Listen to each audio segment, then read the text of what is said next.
What's going on, guys? Hope everybody's having a happy Monday. Start off the week strong, right? The market's starting off strong. If you ask me, listen, market's looking pretty strong. Yeah, it's debatable. People up in the air about how things are going. But the fact of the matter is, the AI boom's in full swing. And I'm going to tell you something. It's one of those things that it's only going to compound over time. And interestingly enough, I was doing some research over the weekend, and there was a lot of interesting data points, particularly around AI, particularly around a couple different demographics and industries that are scaling at an exponential rate. And it's interesting because through the research, I was comparing this actually to kind of like the industrial revolution and the internet wave. And the way that I look at it is AI feels like the internet boom on steroids, basically like the industrial revolution with Wi-Fi. In the industrial revolution, machines replaced muscle. That meant steam engines, factories, railroads, they reshaped entire economies, but it mostly disrupted manual labor. The internet boom, interestingly enough, information moved online. Global markets, they globalized, and communication costs collapsed, but mostly white collar jobs survived. They just kind of digitalized, right? With AI, well, this is where things get interesting. We're hitting both at once. Machines don't just replace muscle or speed up information, they replace cognition. That's interesting. Lawyers, analysts, designers, the exact people who felt safe during the internet wave, well, they're suddenly in the blast radius. And this is where it gets interesting. The twist is speed and scale, right? So it took decades for railroads and electricity to spread. It took years for broadband and for e-commerce to scale. That compression, well, it means we're not getting a slow adjustment. We're living through an economic shock in real time. And a lot of people, it's interesting how, although we hear about it and we talk about AI and you see more and more people incorporate it into their companies, it's kind of scary how few people actually understand what is going on. And I put together top 10 interesting facts as of September 8th, as of today, as far as AI is concerned. Here's the first one I thought was really interesting. AI could kill or transform entry level white collar jobs. Anthropic CEO warns that within 5 years, AI may eliminate roles in law firms, consulting, admin, and finance, a future that's already sparking controversy. We can already see this. A lot of people are going about their day and in their life when they should be preparing. Now, it's not to cause panic, right? We're not saying that, the world's ending and everybody's going to crumble overnight and you're going to lose your job. No. But what it is really showing is that you need to be mindful of that, right? I don't think it's enough anymore to just be good at one thing. Remember the old saying, jack of all trades, master of none. But many people don't finish that, right? You know, at the end of the day, we've moved into this era of self-sufficiency, if you ask me. And I think in this particular case, people have the ability to be multifaceted. And I think that society is going to demand it as we continue to grow. Being able to do basic things like even editing images or, graphic design, however you want to look at it, those things are going to be things I think that are expected of people, right? I think it leaves room for growth. It shows a lot of potential and where the market and where this can all go, but it doesn't change the fact that you do need to diversify. And at first, we see this in mostly like the tech scene, of course. You see this in people that are more technically inclined. But what ends up happening is slowly but surely that branches out and more people come into the fold and they're adopting AI. I mean, if you look at how many users right now, just between ChatGPT alone, as opposed to Google, it's kind of crazy. And it's not wild to say that we're moving into a generation where, especially particularly Gen Z, they're AI natives, right? Like, how they say millennials, we were all like internet natives, but at the same time, we kind of got to remember what it was like to run around until the street lights went off, right? Well, for them, it's a complete and utter digital generation. And that is definitely something that we're going to talk about today. All that and more. Stay tuned.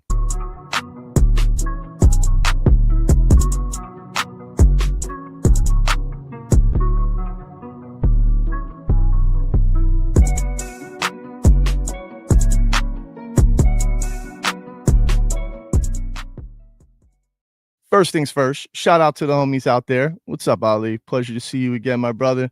Sleazy. Yeah, I'm right there with you, man. I'm pretty economically shocked myself. I think he doesn't know how to finish the jack of all trades thing. I forgot what it was. Let's look it up. What was it? Jack of all trades, master of none. I forgot the rest of it. But I do know that it had something to do, right, with everybody, you know. Let me see. Jack of all trades, full quote. What's the full quote? Do you guys remember the full quote?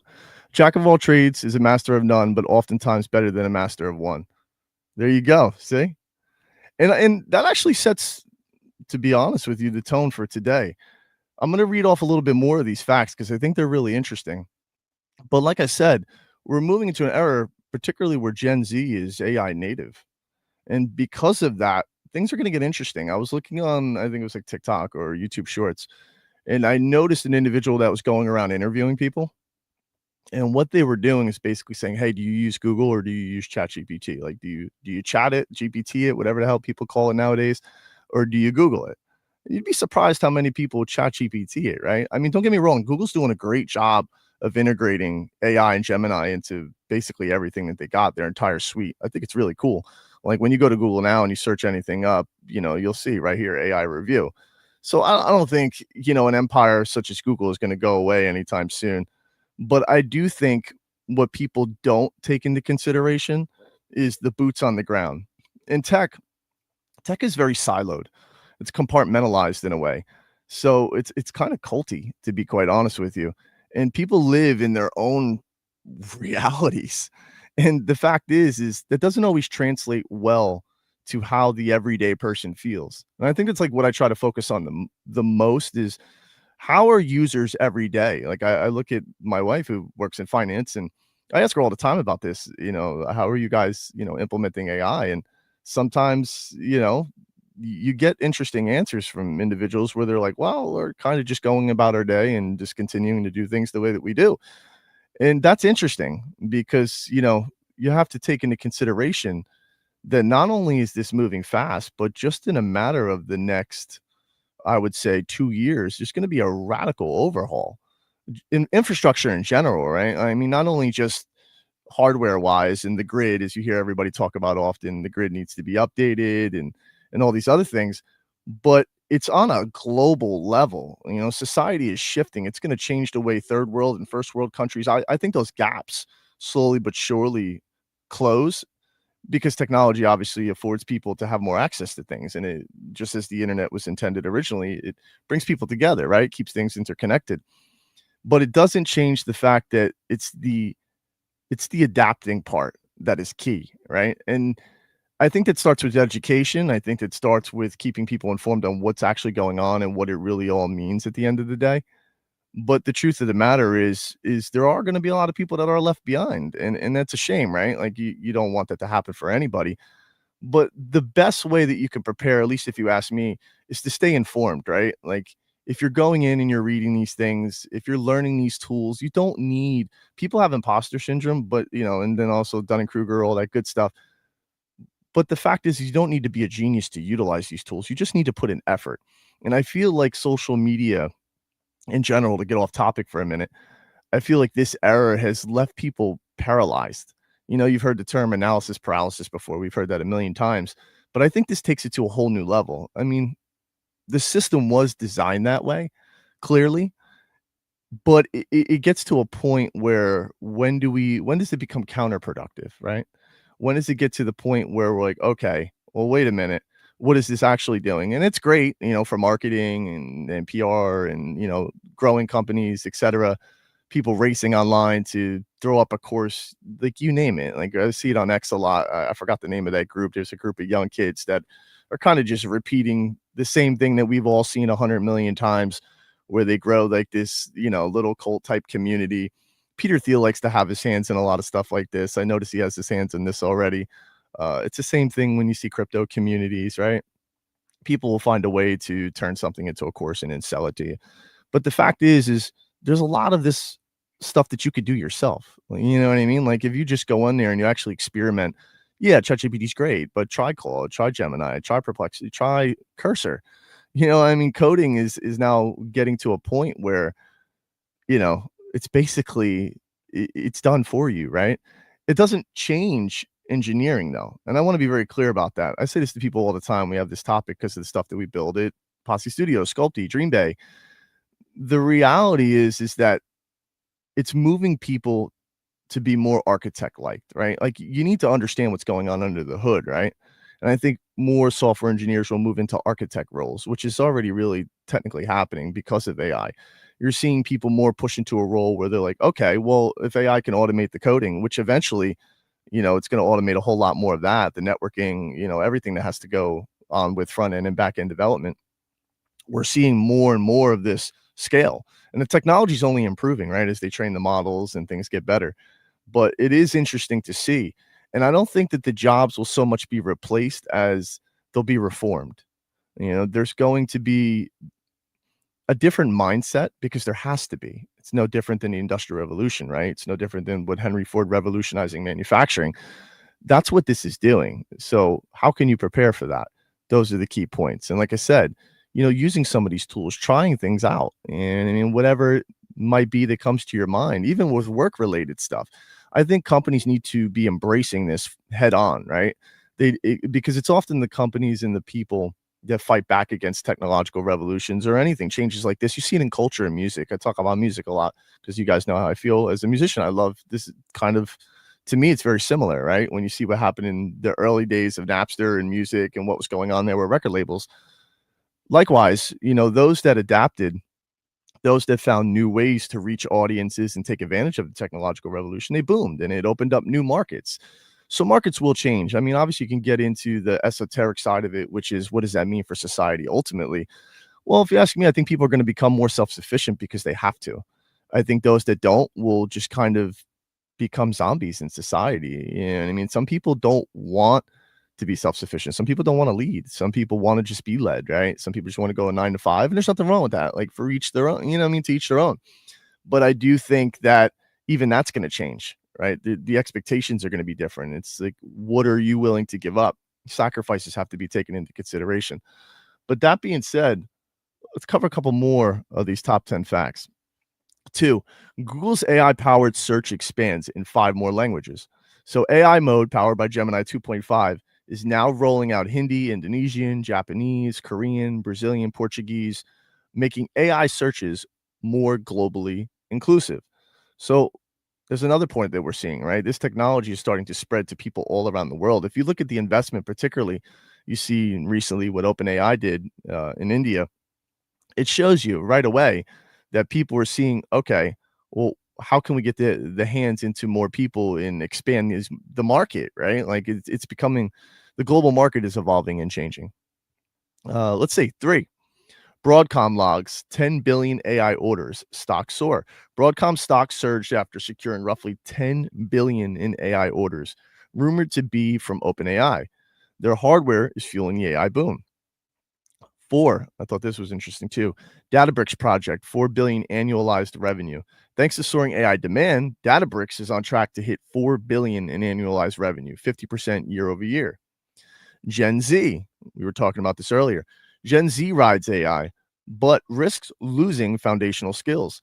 Generative AI is helping young workers tackle complex tasks fast, but it's also erasing entry-level jobs and may stunt core skill building. I want to talk about that one a little bit because you have to define what is core skill building. I think the core skills that anybody should have, at least how I teach my son, first things first is communication, right? You got to be able to communicate with people effectively. I can't say this enough. It's an understatement. Like truly communication is powerful. The ability to communicate with others, the ability to be self-sufficient as we talked about. Yeah, those things are important. But now we're operating on a scale that's much larger than our own little world that we live in, right? Like it's interesting because when I was younger, if you want to go out with your friends and you want to go do things with people, the way that you did it was even different, right? The way you communicated with people was different. People were out more, they would get things done and go out with their friends, whatever it may be. Now it's like people are more recluse. You know what I mean? They kind of wrapped up in themselves and in their world and in their own head. Social media has a lot to do with this, but do I think that those fundamental skills that people need are going to disappear? I don't know if I agree with that. And I think it's because at the end of the day, people are still interacting with others all the time, even if it's behind a screen. Don't get me wrong, people skills are extremely important. Networking by far is still the most powerful, skill that you can have, a resource that there is, if you ask me. It's the same thing with the venture capital world, right? When you see all these people raising, if you look really close and you kind of dig past, you could see where the capital is being deployed from, right? It's a group of individuals, and that is like a little cult type thing. And I could see how some people would say, okay, got to be careful, monopolies, manipulation. Yeah, but I think the industry has a way of balancing itself out, right? And I do think at the end of the day, those skills that people need, those basic skills like communication, basic skills like, being able to understand reading and writing and all these things. Well, that's why we have an education system, right? Like I don't see people not learning the foundational things that they need to learn. Like I wish it would clearly define what those core skill building things are, right? Because I think the core skills that people need more than ever are the ability to recognize, I think, first and foremost, self-awareness, and then being able to recognize opportunities and seeing what's going on around them. I think we need to look up from our phones and take a look and say, what's going on around us? Because those are the things that are going to allow us to continue to grow, right? Understanding where people are coming from, communicating, which seems to be the motif. Because you'd be surprised at how few people actually do it. People will give their opinions, they'll give their thoughts. I see this online all the time with X and posts. It's all vanity metrics. It's all ways to get people to click. It's very rare where you actually get genuine interaction from somebody, right? And that's the one thing that I do miss the most. I think that genuine feel. I don't think there's anything wrong with incorporating AI in almost everything you do. But I do think that the human element is it's the core of it all, right? And it needs to be, right? The person that's in the loop that's utilizing this paintbrush, because it is just a sonic paintbrush. That's really what it is. So we need to be more mindful of, hey, looking within ourselves, understanding those basic skills, and then at the same time taking advantage of the opportunities that are there. But I do think that Gen Z and what you're seeing more and more from them is, hey man, they're not as lazy as people might think. It's a pretty hardworking generation, and I think it's because they have similar anxieties that millennials had, and they feel like, hey, there's nobody coming to save the day. And I think that that's crucial to take into consideration because there isn't nobody coming to save the day. You can look at unemployment rates in certain demographics, computer science and engineering, it's pushing almost 7%. Like that's radical. It doesn't seem like much, but when you take into consideration the demographic and how many there already are, as opposed to job openings and stuff like that, it begins to paint a different picture. So I think a lot of those younger generations and alpha coming up now, I think you're going to see them say, well, wait a minute, we're going to find different ways to take advantage of an AI. And honestly, I think we're moving. I don't really have a word for it yet, or it's just an idea and a theory. But I do believe that more and more people will become entrepreneurs, and more people will become more self-sufficient in the services that they provide, right? I could see people moving into a service provider role, ultimately, where it's almost like contractual, like a contract basis, right? Where people are working for entities or companies or other companies, and people are bringing those tools and those resources together. Because people have the conversation with me all the time about, well, what do you think this is all going to go towards if AI just completely replaces everything?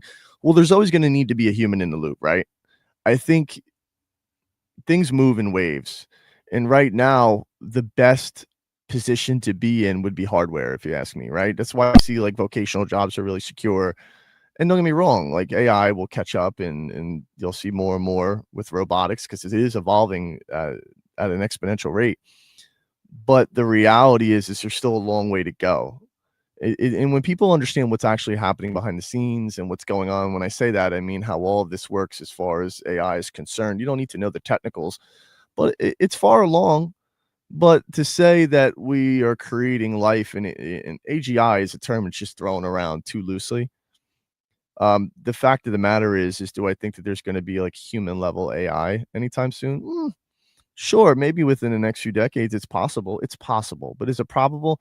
I'm not sure, because I think there's so much more to take into consideration as far as economics is concerned. Overall, just the way that these industries move, right? Regulation needs to be taken into consideration, but you are going to see more younger individuals, which you already are, looking for other ways, right? They have their jobs and then they have their hustles. And this is something that you're only going to continue to see trend upward. You're going to see more and more. And it's being able to communicate with that demographic, being able to understand, the next generation that's important because there is a resistance. Like you're seeing it, like it's played out now to be like, oh, these guys are young, they don't know better. But they do. And the fact that you count them out is going to come back and it's going to bite you in the ass. Because the fact is a lot of the younger generations are intelligent. You could say that they're missing skills because of AI. Well, we'll see, because there's a lot of young individuals raising billions and billions of dollars. Like this capital's flowing in. It's no longer the why. How about this? The wisest venture capitalists, the wisest advisors, those in, the tech industry in particular, they could see this. They know that. So they take a back seat, they find young CEOs. Like more and more you're seeing younger people get into that demographic and just in general in corporate. And yeah, there's definitely some, nepotism that goes on and there's favoritism in different regards. And there's also people Gen X, there's still, people always talk about millennials inheriting all this wealth. Well, they also forget about our parents' generation, Elon's a Gen Xer. And it's interesting that you don't hear about that too much. Like you don't really see too much stuff going on between the Gen X's, those in their late 40s, 50s, because really those are the ones that are in power right now, right? And I guess it's because it's going on right now that people just tend to overlook it. But the truth is yeah, you could see that in corporate environments. I remember being, young in a senior position, and it doesn't always sit well with older folks. But there's also a lot of people that are cool and they embrace it and they understand. I think it's less focusing on those differences and more recognizing the value, right? Leaders of today need to be able to recognize value and move fast. And that's what this technology affords you to do, to make quick decisions and to move fast. So you have to embrace that in different ways, right? It's not saying that, hey, you have to overhaul your business overnight, but you should be slowly but surely finding ways to empower the individuals that work at your organization, your company, whatever it might be, even if it's a project, right? I think open source, the approach there is going to take a big front seat soon as well, just in organizations in general, because there's a lot of companies that operate like an open source company, right? They have individuals that contribute in different ways, and that value comes back to them in different ways, etc. But the truth is that you're seeing it more and more. And that's why I say, it's going to be interesting to see what younger people do with this AI. It's a creative suite. It's no different than musicians. It's no different than, Robert Plant getting on stage, or you're seeing what's happening with Youngblood right now. And you got a lot of incredible young individuals that are stepping up. So I think that's pretty cool. I think you just have to find a way. It's not to say kumbaya and like everybody's going, no, don't get me wrong. There's a lot of things that you can only learn through experience. That's crucial. But also that opportunity needs to be there. We have to be mindful of gatekeeping, and I see that a lot. I just see it a lot more often, and I get it. It comes from anxiety, it comes from fear, but really what needs to happen is people need to sit down at the table and realize, okay, this is what's going on. What can we do about it? Move the needle, right? Take action as opposed to just saying, okay, well, yeah, we'll put this on our roadmap. No, you got to act, because it will happen before you know it.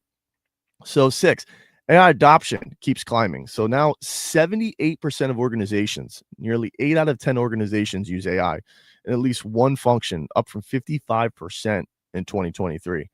Gen AI usage also jumped 71% by late 2024.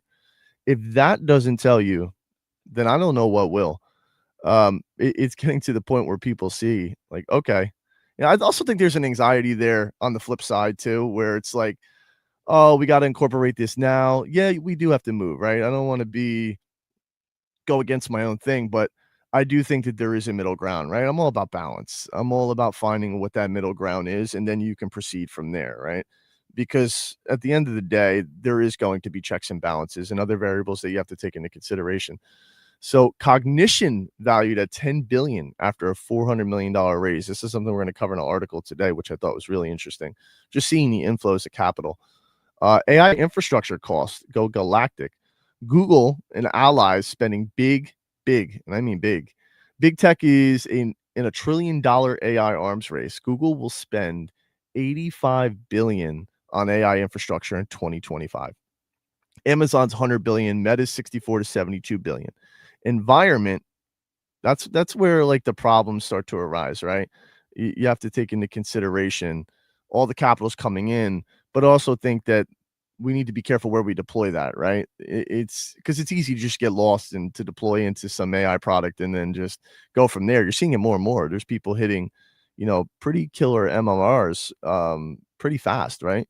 They're getting it up there, they're scaling it, and the market's only getting bigger, right? I think that the TAM for a lot of different markets right now is pretty huge. Like, like it's because a lot of these things are becoming adjacent in a way, like that they move into each other. When you see a lot of brick and mortar businesses, the way of doing business used to be just, hey, you have a sales rep, you bang down some doors, maybe you do some online marketing, emails, you do some cold calling, stuff like that. All that stuff is not going to go away. That's a fact. People think, oh, you're going to have an AI automated message. Listen, man, it doesn't matter how good it gets. People are already tired of that. There'll be ways where I'm sure you'll be able to utilize stuff like that. But at the end of the day, that human element and some people may say, well, that's just manipulation. It's persuasion. Things should be black and white. Well, life's not black and white. Nothing's black and white. You may not understand the circumstance of one particular person that's going through something. And I see this in interviews and with employees when I'm interviewing people or we're looking at, hiring new talent. I see it all the time where, like, if anything, I think, leaders need to be more eager to be on ground zero with their employees. They need to be more eager to put themselves out into the workspace and, communicating with people effectively. And I get it, like, as CEO, constantly having to take meetings, do things like this. That's great. But to me, if you're not finding ways to free up your time, then you're not using your time wisely. You're not doing it efficiently, right? I think it's an excuse that we tell ourselves. A lot of people say, hey, I don't have enough time to do things. I disagree with that. I just think you're managing your time the wrong way. If Elon can run like 100 different businesses and still, able to do it effectively at that, more than effectively, then I think that should be, a big sign to take a look into what you're doing. You need to have purpose behind it for sure, but it doesn't change the fact that, there are ways that you could, you know, strengthen the culture within your company and things like that. And I get it. It's one of those things where people say, hey, look, you know, culture is culture. You leave it to HR. I disagree. I think, a lot of that needs to come from ground zero. A lot of that needs to come from the management and the people that are in these positions when you're hiring for these individuals, because not everything comes across all the time in an interview either, right? Like, I think a lot more people deserve opportunities and chances. And then you have to take into consideration the risks that are involved, of course. But AI is opening new doors, and, you should be taking advantage of it, especially if you're in a position to do so, which I think everybody is. Let's see what else we have. AI drains planet. So big energy, water, e-waste footprints. Training AI models in data centers consumes enormous resources: water, rare earth metals, power, even generating e-waste that could hit up 5 million metric tons by 2030. This is interesting because I do remember at one point when everybody was kind of talking about, how crypto and stuff like that was basically, causing this huge waste type of situation. And I think that, more and more these are things that people take into consideration, and they're looking at different AI programs and finding different ways to solve this. And I think that's the cool part about it, right? The interesting about AI is it compounds on itself. There's different ways that you can implement this. The possibilities are endless. Like, we're living in the biggest boom in human history. Like, this is the largest, and probably will be for the foreseeable future, technological revolution to ever exist. I mean, just revolution to ever exist as far as human history is concerned. This is huge, and the opportunities that are there now just to be able to utilize this. Like, I could sit here, which I'll do, a stream one day. We were talking about this, and a lot of people requested to do a stream of like just coding an app, right? You'd be surprised how fast you get something up and going, like utilizing some of the newer tools that Figma's come out with, utilizing Claude, Cursor, etc. You can get something up really quick. And I mean quick. It doesn't matter who you are, doesn't matter what your background is. I don't care if you're a grandmother that's 70 years old. If you give me 8 hours with you, if you get not even, I don't even need if you give me some time to sit down with somebody and just like, look, they just need to see how simple that really is, right? It just boils down to making the effort. And that's what I was talking about earlier in paralysis. I think, it's intended where people are put into a state where they're kind of just consuming. And one question that I constantly ask myself, especially more lately than ever, is am I outputting more than I consume? Am I adding more value than I'm taking? And that's a question that you need to ask yourself. Like, what is the value that you're adding? It doesn't mean you have to save the planet. I don't mean it like that. It could be in your daily life. It could be whatever. Are you consuming more than you output? And I think that's one of those things that more and more people don't realize how much they consume. I do think that entitlement is still a thing. I know it's an eye roller, but the truth is I think that's also a part of the technological revolution, social media era. I do think that plays a big part of it because you could talk to an individual and people expect everything for nothing.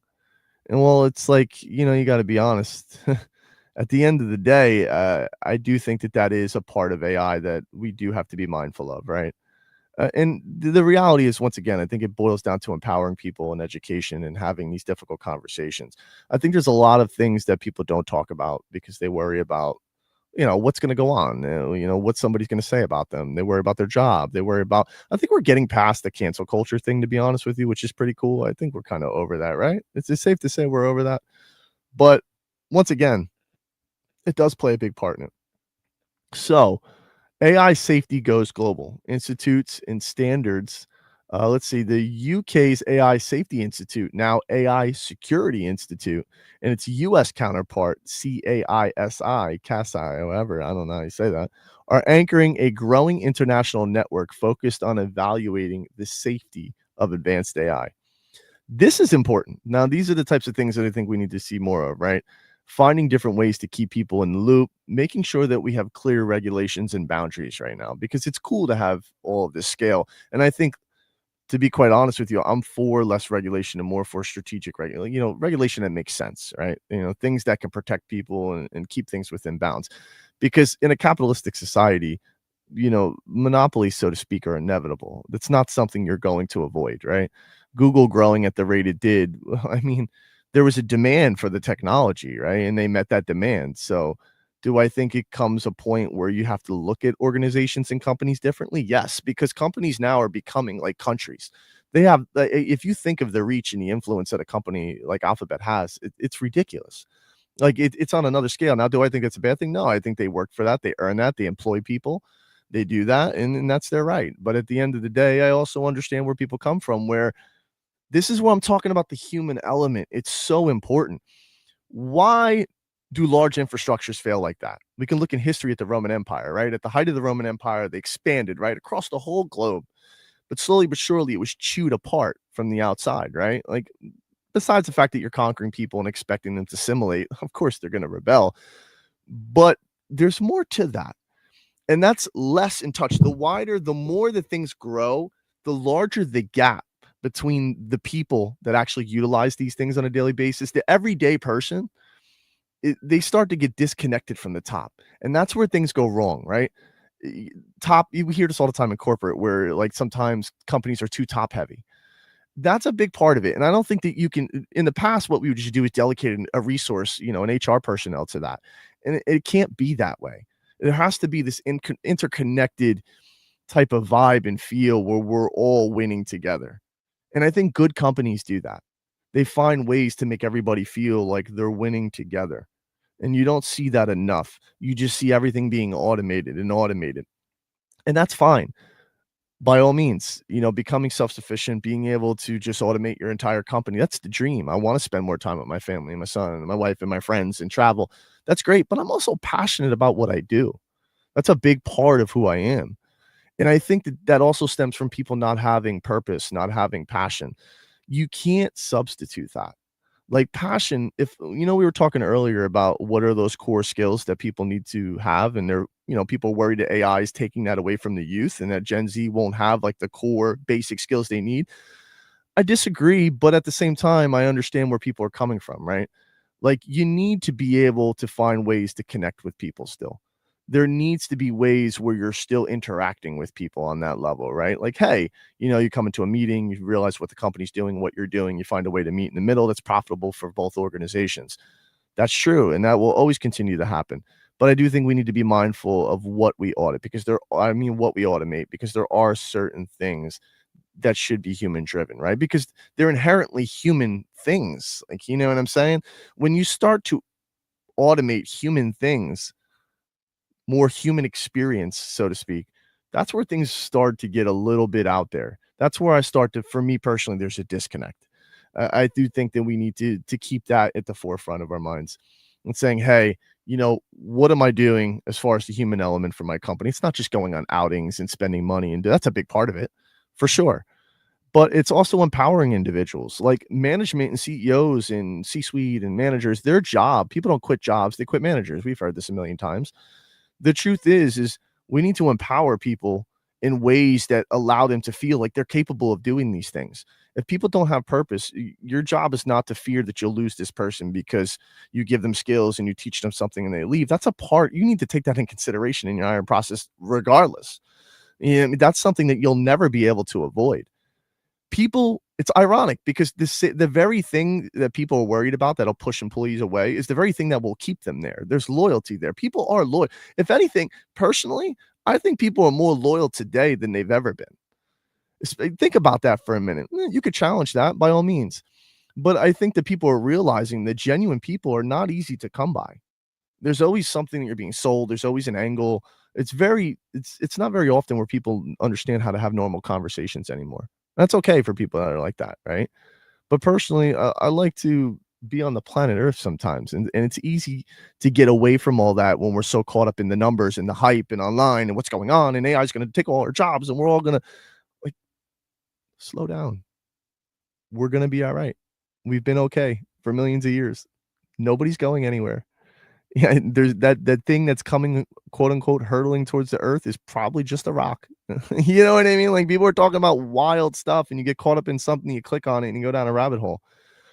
At the end of the day, it's a tool. It's no different. At Sculpty, we talk about this all the time. Like, what are we doing? Image text to AI, to 3D. We've came across this through our workflow. We were literally building technology and gaming and animation, and we realized, wait a minute, there's a gap here. Why should I take weeks and weeks to do quad topology, to read topology? It's a process that's a pain in the ass. Why don't we find a way to do this better? And we said we're just digitizing the chisel. That's literally what it was. It's the same thing. Find ways to digitalize the tools. Those are the things you need to digitalize, not the people, not the experience. Of course, you want time back, but digitalize the tools. Those are the things that will move the needle. And then obviously you have a person that's in, position to do that. There are a lot of jobs that don't need to exist either. I get that. You want to run lean. I'm all for that. But at the end of the day, it's taking care of the quality of things. It's quality over quantity. And I think that people want to strip back on the quantity and the quality. It's like, bro, you remember the old saying in sales, you want it fast, good, or cheap, but you can only pick two. This isn't that type of situation. So it is something important to take into consideration. That being said, some of the articles to get into today, which I thought was interesting. Investor demand doubles, Anthropic's raise to 10 billion amid AI boom. We're seeing a lot more of this capital's flowing in. It's nutty. You're seeing capital flow in at a rate that I don't know. I can't even remember the last time we've seen it flow in like this. But this is also a bubble. Yes, it is a bubble. For all those people that you're going to read a million different posts online and saying, are we in a bubble? Yes, of course we're in a bubble. Anything like this is it's a bubble. Is it going to pop? Yeah, but I don't think it's as simple as that, right? You can't quantify it in the same way that you would quantify other things. This is like a society. This is a globally changing technology. It's a globally changing thing. It's going to shift everything from religion to the way we live our lives every day. It already is. But I think a lot of good comes out of it. When I do things with doctors and I go to my doctor, sometimes I look up a whole bunch of things. I get a whole piece of paper sometimes ahead of time through AI and research, and I say, "Hey, what do you think of this? Because this is from my research what I have." That's great. It helps people get to the heart of it. And the one thing that I think AI is good for that a lot of people may not agree with, which is a hot take, is I think it keeps people in check. I think it checks all those people that just got by, that were basically hoarding knowledge, or that was like, "Hey, we don't need AI for, you don't, that's wrong. It's not." Well, listen, it's also sourcing information from all across the humanity on the web. And yeah, don't get me wrong, when you look at where a lot of AI gets its information, it is interesting. If you actually see the breakdown, it's like Reddit, a bunch of, but it's an amalgamation, right? You get this information from all over. And ultimately, what does that mean? Oh, it means you can make an informed decision as a person. You're still the person behind the screen, behind the phone. And I think you're going to see that change too. I'm really interesting, which we'll probably cover on another show, haptics and what's going on with, VR and AR. I think it's amazing. Right now we saw the Vision Pros. That was obnoxious. Like people walking around LA or people I'm on the East Coast, man. Listen, I'm a New York, Jersey boy. Like that's like I can't see me walking down the street with this obnoxious thing on. But glasses, like I already use Meta glasses and things like that. So that's cool. And I think that's going to change. The next technological revolution is going to be how we interact with the environment around us. That is where it's going. Like it started with the phone, and what did we do? Well, Steve abstracted things. We look at this in computer science, abstraction, right? We're literally we abstracted the keyboard, and we have a touchscreen, and eventually we're going to abstract that. And it'll be like with the glasses. If you've seen, and I recommend it, you go and watch it. Some pretty cool videos on what Meta's doing with those glasses. And if you saw the tech meetup, I'm sure that's why Trump had everybody come to the White House. What was it? Zuck was like, "Yeah, we're going to contribute $600 billion over." I don't know how accurate that number is, but that's why people are realizing. So it's a great time to be alive, man. There's a lot of opportunity.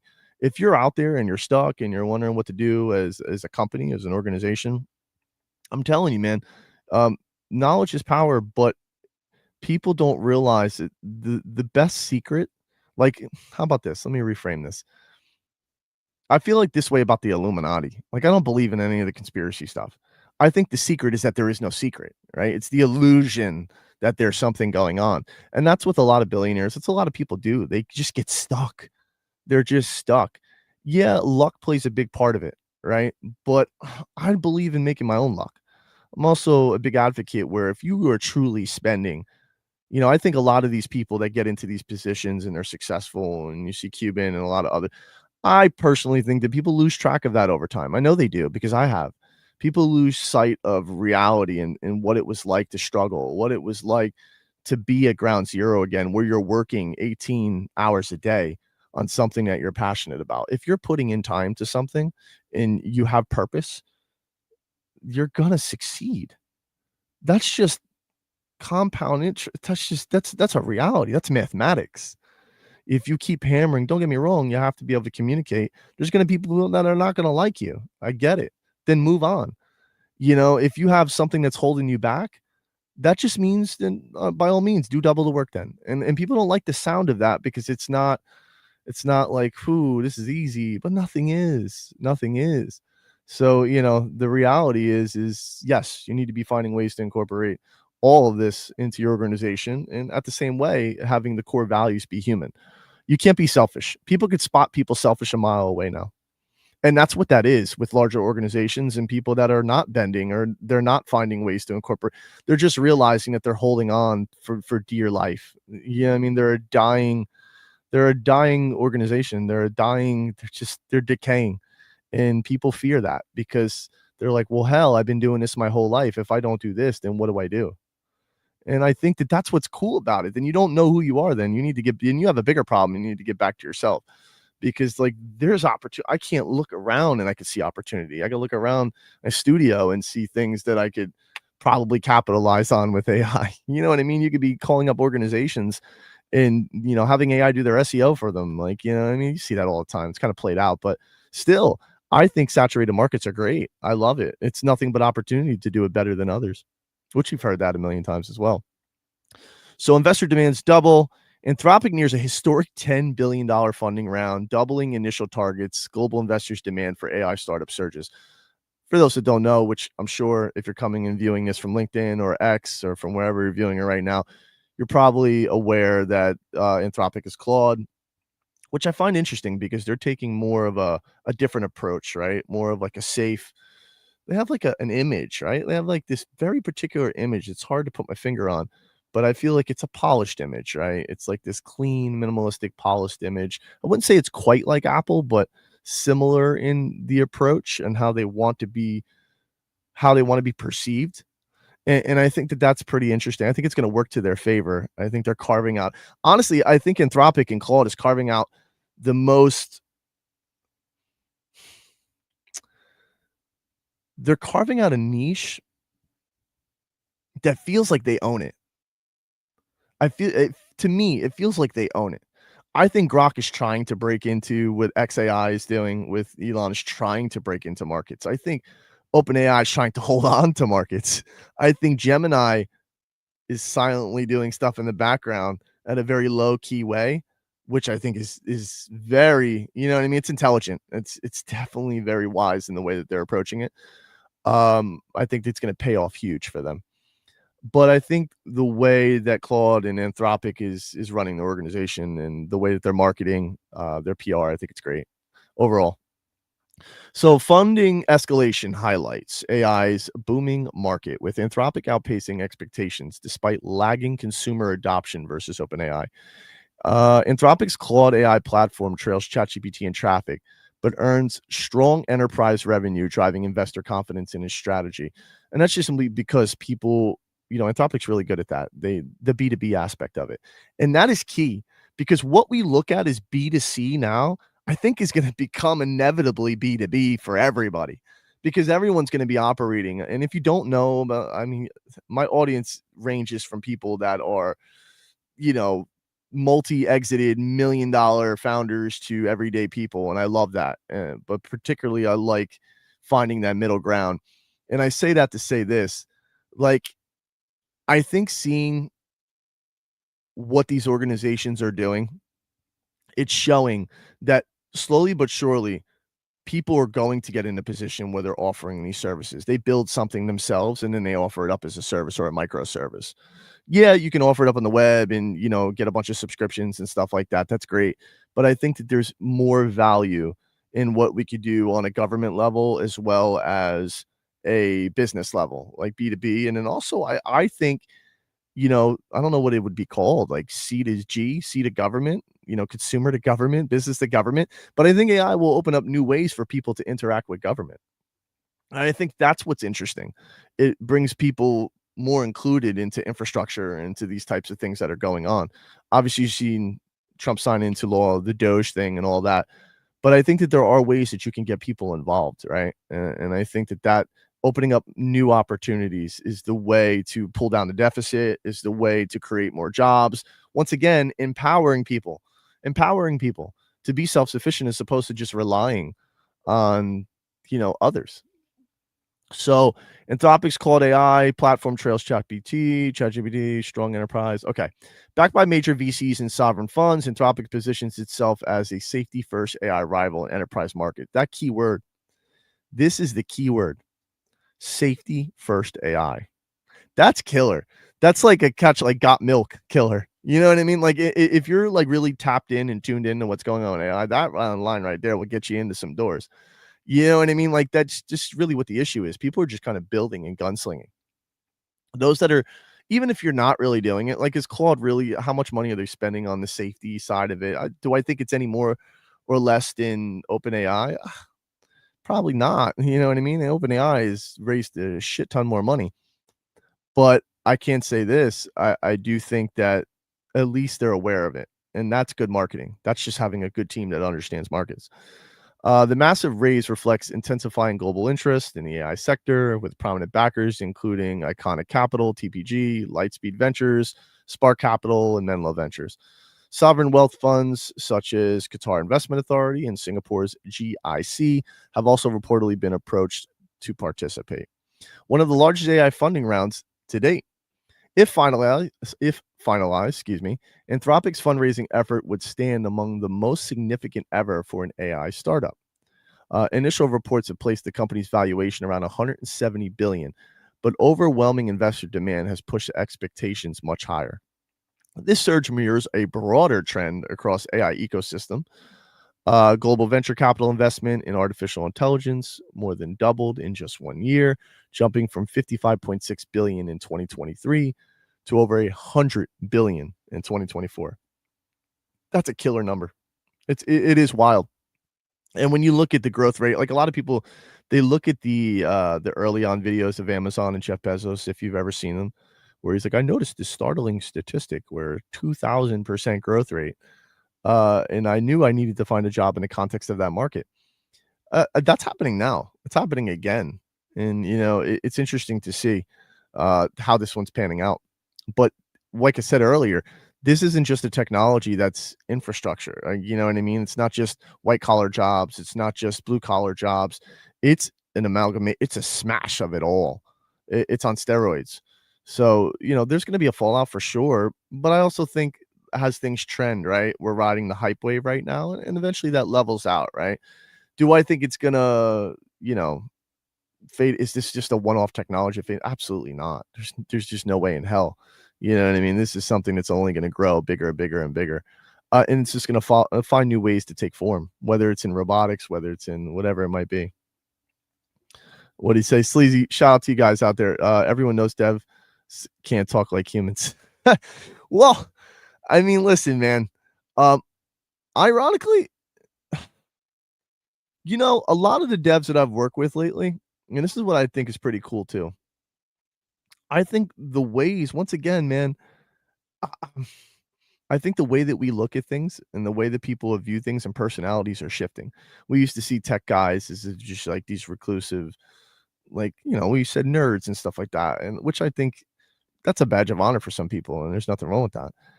I don't think it's like that anymore. Like, you know what I mean? I know guys that are like me that play sports and that they're out there and they're in tech and they can have a normal conversation. They don't need to put on an act and they don't need to, you know what I mean? Like they're not faking anything. They're just being themselves and saying, hey, like this is great. When I found new ways all the time uh, to basically not only communicate with people that probably in the past you would never work with because of this type of technology and things that are going on, but it also like kind of helps you find that middle ground. So I think it's pretty cool. Like you're seeing devs that are just everyday people now. I think the idea of what a dev is evolving, and I think it already has evolved. Which is why I tell people all the time, if you're going to school for computer science, if you're going to learn the fundamentals of what's happening underneath the hood, that's one thing, right? But schools are going to have, that's a whole nother conversation. There's going to be a revolution. You guys know, like, we have contacts currently in Posse Studios and Sculpty and some of the stuff that we're doing, speaking with individuals at Princeton University. And we see this a lot where having conversations with, individuals from academia, there's a decline in PhDs and stuff like that, right? Because people are accessing AI and they're growing. There also is a fine line, right? And we have to be careful because I think AI can also push us to the Dunning-Kruger type of thing where we think we know more than we do. Like you have to actually understand fundamentals. I think if you understand fundamentals, that's powerful, right? It's like in basketball, people said Larry Bird wasn't like, he wasn't Jordan, but he understood the fundamentals of the game. And damn, did he use them to his advantage. It's the same way. If you understand the fundamentals, you'd be surprised at how far you get. Fundamentals take you all the way to the top. Sometimes the most technical people that people have all the knowledge in the world, they're not the ones that are building. You know what I mean? It's the people that see this and they're passionate about it and they go out there and they build. So user adoption lags behind OpenAI's ChatGPT. Despite this record-breaking capital infusion, Anthropic faces a significant hurdle of consumer adoption. While its Claude AI platform is viewed as a safety-focused alternative to OpenAI's ChatGPT, its user base is a fraction of its rivals. ChatGPT attracts 128 million monthly users, compared to just 2.5 million for Claude. That's wild. That's also, first movers principle. I think that also has a lot to do with the fact that they were, they got to market first and a whole bunch of other things. It doesn't mean that they'll win. I mean, we've already proved, Elon's proved that in many different ways as well, and other tech companies. But once again, I think that this all needs to be not dumbed down in a sense, but I don't know. I don't feel like tech is all that inclusive. Ironically, I think people talk about how inclusive it is and how, like, I actually don't, because I think the idea of that word has been manipulated. I think the idea of that word has been tainted and hijacked.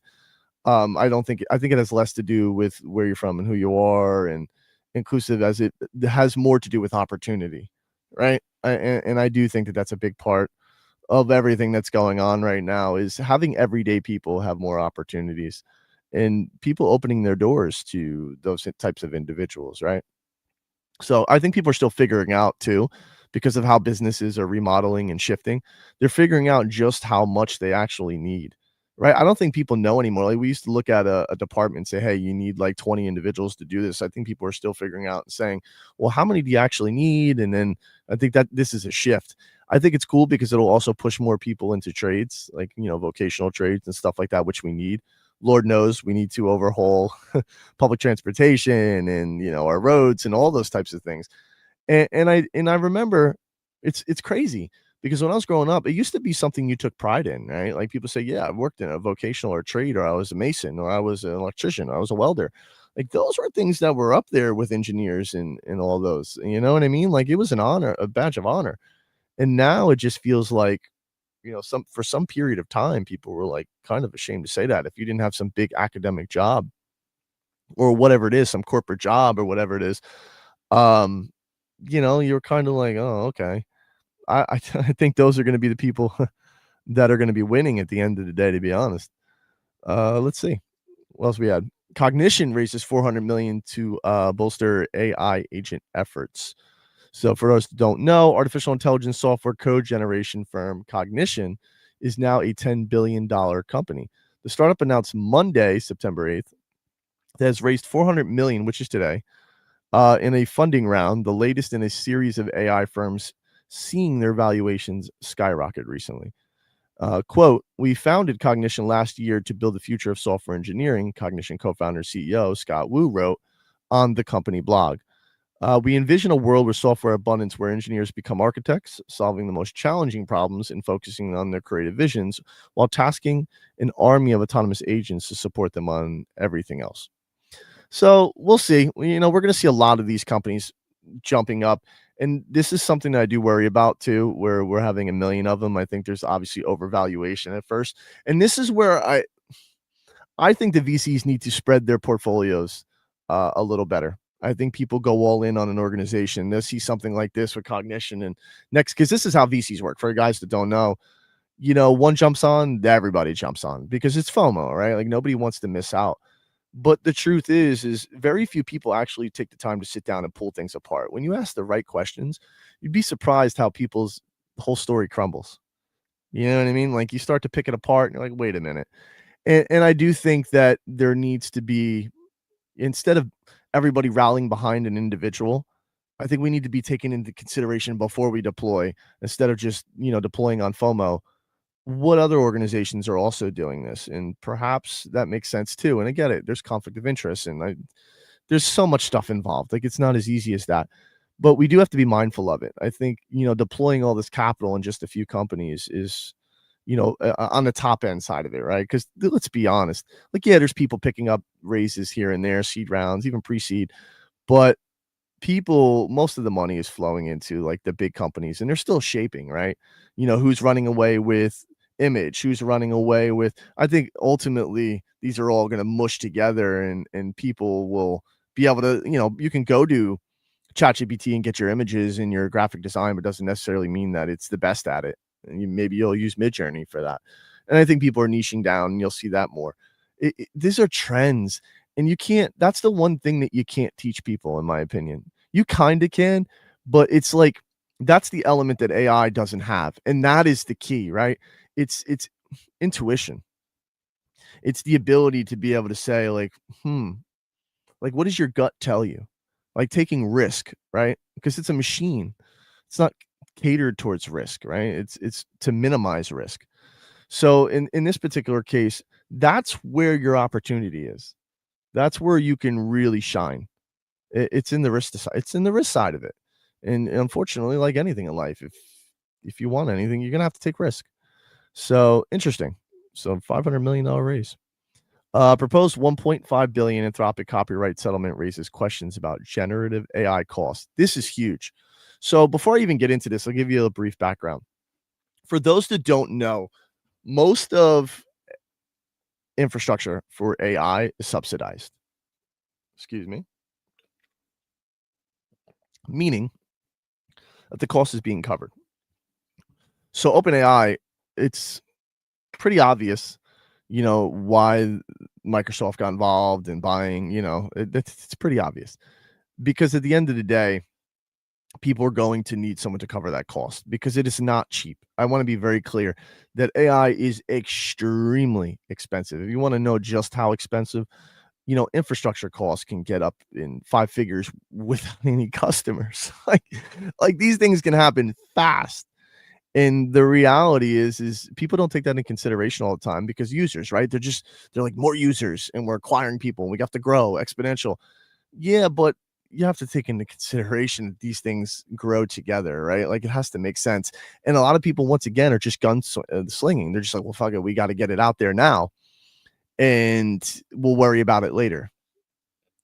Don't get me wrong. I'm a big advocate for move fast and break things and get it out there, and then iterate from there. But you do have to take into consideration what that means for startups. And this is where the gap happens again, where I was talking about where it becomes unfair for some companies and startups, right? And this is why I think it's great, where you're seeing organizations like AWS is offering stuff to people through Activate and stuff like that, where they can help founders and people that get approved, of course, that are actually genuinely building and passionate about what they're doing to help them with infrastructure. But eventually, someone's going to foot the bill, right? And you have to take that in consideration. And it's a big problem. It's probably the biggest problem. It's the biggest problem is not compute. It's energy. It's the grid. People have to understand that powering these things. This is why you're seeing billions and billions of dollars going into building data centers. And I think it's pretty cool because that is the types of things that will create more jobs, right? Getting companies to bring things back on shore, developing these massive facilities and stuff like that that's catered towards this. People are going to have to work those, and that creates jobs. It creates opportunity. So Anthropic has agreed to pay at least 1.5 billion to rights holders in a settlement of a lawsuit regarding its training of generative AI models using copyright material without permission, raising concerns that this can increase licensing costs enterprises pay for AI models. The class action lawsuit concerns authors claim in August 2024 lawsuit that Anthropic downloaded known pirated versions of plaintiffs' works, made copies of them, and fed these pirated copies into its models. In papers filed on the court Friday, the plaintiffs' attorneys described the agreement as the largest known copyright settlement in American history. If the judge in the case approves the settlement, $1.5 billion fund will provide about $3,000 per copyright work at issue. Especially being, someone who worked in music for a long time, I do think that this is something you have to be mindful of. But I also, I take into consideration that if you want these models and these things to be able to operate effectively, I think they need the whole picture, right? It's like going to a therapist and saying like, hey, I'm only going to selectively tell you, certain things that are not going to be able to help you then.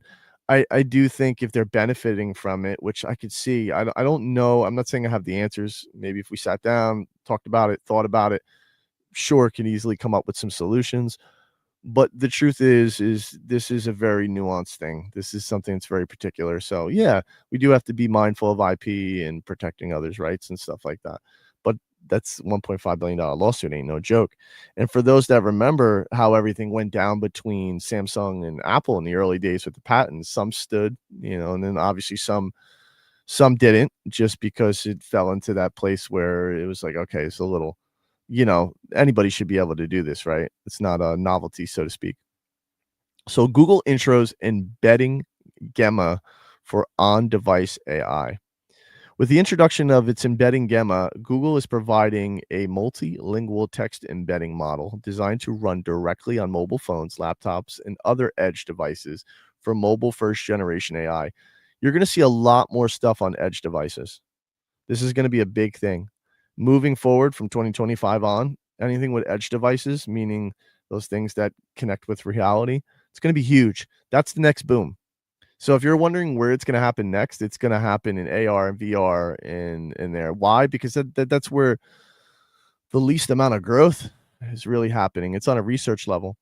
And it sucks because when I speak with a lot of, once again, institutions and heads of departments and colleges and stuff, they struggle with this, right? Because a lot of PhD students and a lot of research has to be funded from somewhere, right?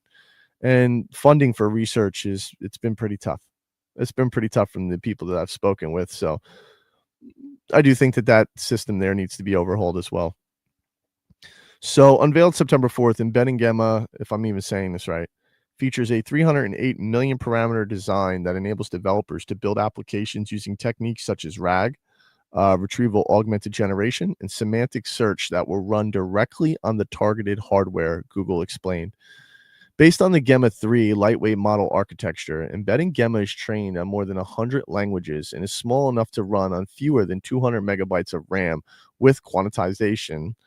Customizable output dimensions are featured, ranging from 668 dimensions to 120. This is all buzzwords. Breaks my brain too. And I build stuff like this all the time, so it's crazy. Really, what this boils down to is language model. Okay, cool. Let's see. AI boom may drain resources. Data centers water could use can hit 1,068 billion liters by 2028. Morgan Stanley report flag 11x raise. Let's see what this is. Artificial intelligence AI data centers could emerge as major consumers of global water resources in the next few years, according to a report by Morgan Stanley. This is interesting that this report is coming from Morgan Stanley. The report, as cited by news agency ANI, projected that annual water use for cooling and electricity generation may rise about 1,068 billion liters by 2028, 11-fold increase from 2024 levels. Okay, the report underlined that while direct water use for cooling is widely recognized, indirect consumption through electricity generation is often overlooked. Yeah, it's true. I mean, a lot of these things overall, the entire industry is going to change. I think we're just now pointing them out, but I think it's stuff that was inevitable. Like all of this is going to change and grow. Impact chatbot on mental health. Let's see. What else do we have here? Amazon showrunner using AI create. This is actually pretty cool. Let me see. We can cover these too because Amazon and so if you don't know, Amazon backed showrunner using AI to recreate lost part of this classic Hollywood movie. This is pretty cool. So basically, these are the types of things I like to see because I like the artistic side of human nature, right? Like I think that's inherently it's who we are, right? We're creators. And I think that, like I said, those that realize these tools are simply for that, for creating, are the ones that'll benefit. So being able to find ways to recreate, old movies and stuff like that, it's pretty cool. Likewise, OpenAI is backing AI animated feature film called Critters. I read a little bit about this. It's basically like a Pixar type of thing where, a bunch of critters running around and it's an animated thing made with AI. So let's see. Impact chatbot on mental health warning over future of AI. This one's interesting because I have had thoughts. And I think what's important is people being able, once again, to communicate, just simply speaking the truth. No matter what, if they're embarrassed. There have been times where I question thoughts or things, and I'm like, let me see what is the response that I'm going to get from this? And honestly, sometimes it gives you some great feedback. It's no different than what you would get from psychology and stuff like that. But once again, I think we also need to clearly define what those human elements are, that edge case, right? Between humans and machine. And what is that? Defining that. I think anything can really be automated, to be quite honest with you, especially if it's good enough. The unforeseen impact of chatbot on mental health should be viewed as a warning over the existential threat posed by super intelligent artificial intelligence systems, according to a prominent voice in AI safety. Nate Soares, a co-authored of a new book on highly advanced AI titled "If Anyone Builds It, Everyone Dies," said example of Adam Ray. This is just like, it makes me not even want to read this. A U.S. teenager who killed himself after months of conversations with ChatGPT chatbot underlined fundamental problems with controlling the technology. These AIs, when they're engaging with teenagers in a way that drives them to suicide, that's not behavior the creators wanted. That's not behavior the creators intended. He added, Adam Rain's case illustrates the seed of a problem that can grow catastrophic if these AIs grow smarter. I think that AI is going to get to the point where guns are in the US. And I don't mean it in like, because this is so blown out of proportion with data and numbers and politics and just people on both sides. AI is not going to kill people. You know what I mean? Like people that are not getting the help that they need. is what's gonna cause the problem. Neglecting people is what's gonna cause the problem. It's so funny because the solution is the problem. Like, it's one of these things where it's not the AI that's doing it, it's the fact that nobody's paying attention to these kids. It's the fact that nobody is paying attention to the things that are the most obvious. Like, this isn't like, you know what I mean? Like, what was the movie? What was it? I think it was with, oh man, it was with Vin Diesel when he had his eyes glowing red and they were on the planet and like those it is in the dark where he could see in the dark. And if you remember the one scene where he puts a like, he kills the guy and he puts a cup down and the guy looks at him, like implying I'm gonna kill you with a cup. It's the same thing. Like you can kill people with anything. Like the reality is that there's negative side effects to everything. It's all about how you view it and if you let it get out of control. So I think paying attention to the youth and finding ways, I think there needs to be a balance, right? I think there's a harmony between utilizing this technology and then and this is how I think everything's going to work out. Development, even when robotics come into, it's like people don't think like that, and it's weird. If you put a robot, if you put 50,000 robot, let's say put 100,000, whatever it might be, you put a certain amount of robots in a facility, Amazon, whatever. Who's going to work on those? And I get it, technology improve and bots will need less work, but when something does break down, who's gonna have to fix all that? Who's gonna take care of this hardware? You know what I mean? Just like I have the doctor has to take care of me or I need to take care of myself. And I think that that's where it's going, you know what I mean? I said this earlier, where people will become private contractors, and I think companies will be hiring more private contractors. Because I know people that call up companies now and just be like, "Yo, I'll work for free just for the opportunity to work there." You know what I mean? I don't think that's a bad idea. It's internships, really. That's what that is. But still, I think this is interesting. Like I said, I think that it's not the AI, or guns that kill people. I think it's people. I think it's a mismanagement of people. And I don't even like the word management because it implies control. And I don't think it's control so much as it needs to be. It needs to be something that's mutual, right? It needs to be something where people are coming together and yeah, it's something where it's mutually beneficial, right? And there's a balance. So I think that's what it all always boils down to overall is balance. So, man, how long we been streaming, guys? Sheesh. We've been on there a while now. Awesome. Oh, an hour and 12 minutes. That being said, man, I think that's all we had for today. I wanted to at least cover some of the stuff. I know I haven't been on in a while. Just working, grinding, but like I said earlier, got to make time for stuff. So I'm definitely, going to be shooting some more content out there. But other than that, I appreciate all you guys that tuned in today. Shout out to all you guys that were in the comments. Appreciate you. As always, man, if there's something that, that's on your mind and a topic that you feel like is worth discussing or something that you want to discuss, by all means, shoot it out there. And I appreciate you guys, man. Until next time, see you soon, man.